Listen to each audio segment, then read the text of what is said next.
Hey everyone, welcome to today's video. My name is Lucas, and today what I want to do is I want to show you how you can connect a custom domain to your MagicPath design.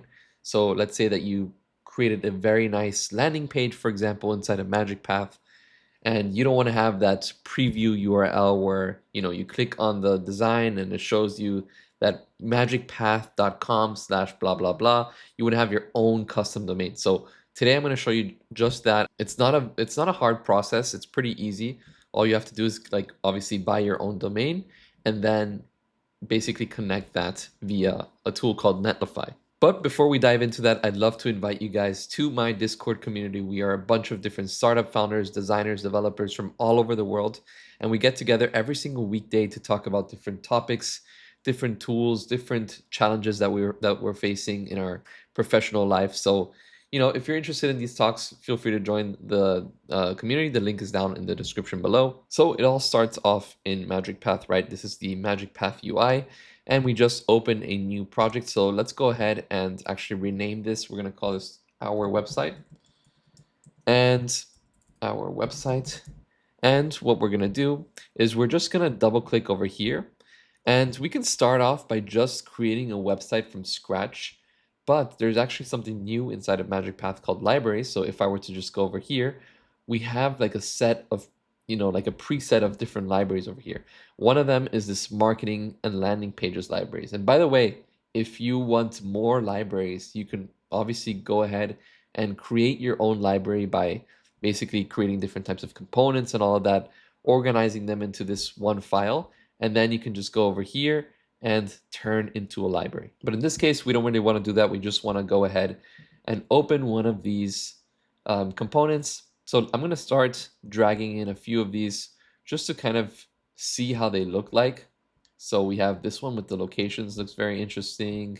We have this one over here with the features.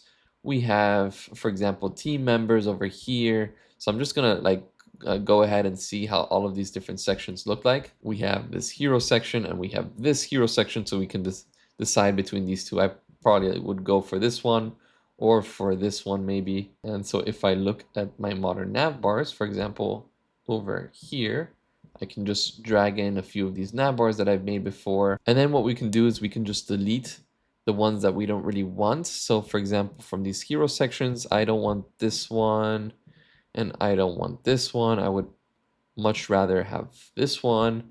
And we can keep all of these different sections. For example, this one we don't really need. So we have all of these cool different sections. So what we can do now is we can get this main component. This is going to be like for our design, right? We can just click on this browser, make it a little bit longer, and we can start combining these components by clicking on the Ask MagicPath chat button up here. And we can start by saying, add the modern nav bar, then the hero call to action section. So I'm going to start saying add the @modern nav bar with drop downs, and then the @hero call to action section.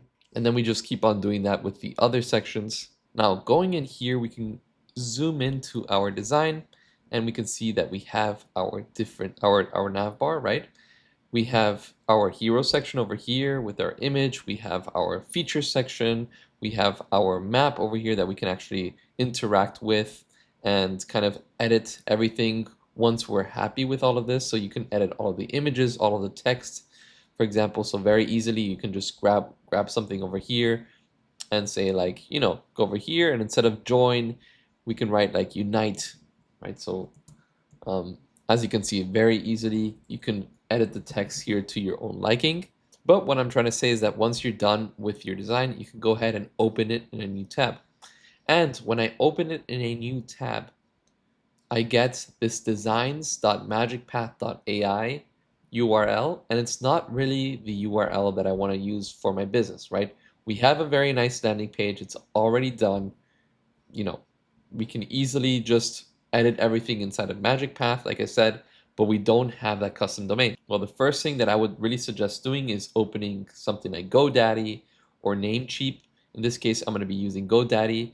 And then in GoDaddy.com, the main call to action up here is to search for a domain. So if you scroll down a little bit, we have over here Goggins Goggles. So if I were to search for example, Goggins Goggles, search domains. Goggins Goggles is of course taken, .com, but down here you have different types of alternatives. You can get gotgoggles.com, gogginsgoggles.miami.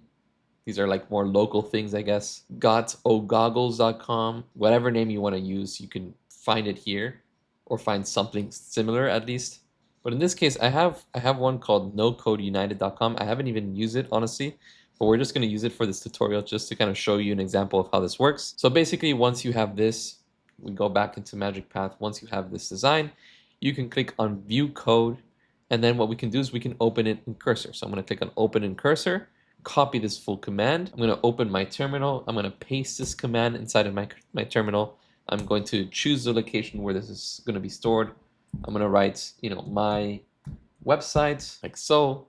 This is going to be the name of my project. And then over here, I'm going to choose Cursor. We could also choose VS Code, for example, but I'm just going to choose Cursor, click on Open, and perfect. Our cursor is now open. So what I'm going to do is I'm going to toggle the AI chat. I'm going to also toggle this over here. So if I write down yarn dev inside of my terminal, we have this local host that opens, and now basically our website doesn't open with this MagicPath link anymore that we see over here, but now within our local host. So we have it locally inside of our computer. So that's like the first step after getting your custom domain, of course. And going back here, what we want to do is we want to bring this somewhere, specifically a place called Netlify, so that Netlify can give it another type of custom domain, because Netlify is going to be the place where we're going to connect our certificates to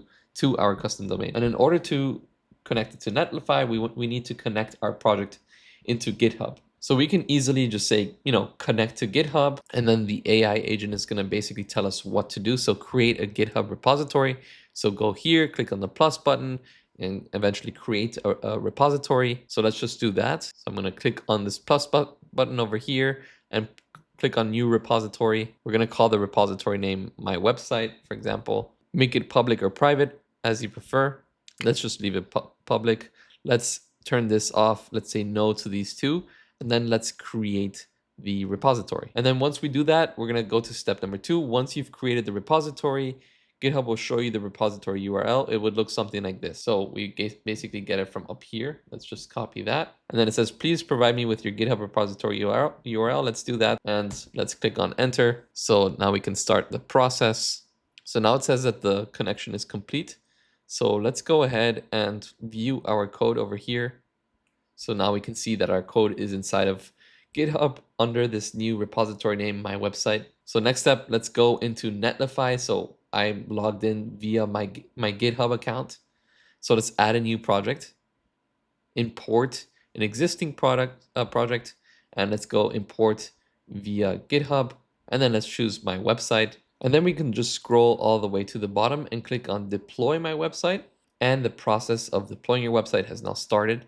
And eventually, Netlify is going to give you some, custom domain like this. And over here in the side menu, what you can do is you can click on domain management and add a domain over here under production domain. You can add a domain you already own. In this case, I'm going to write my domain name, which is nocodeunited.com. On add domain. Then we have this DNS configuration that we have to kind of do inside of GoDaddy. So we're just going to copy this and create one of these records inside of GoDaddy. So under DNS, you can find your DNS settings, add new record. And then once you connect your DNS settings from Netlify into here, usually this might take a little bit of time, but it does eventually work. We can just scroll down, and as you can see on the top, we have our new domain connected to our website. So that's pretty much it, guys. Hope you enjoyed today's video. If you have any other questions, please let me know. And again, join my Discord community if you want to get in touch with me or with the other members of my community. We get together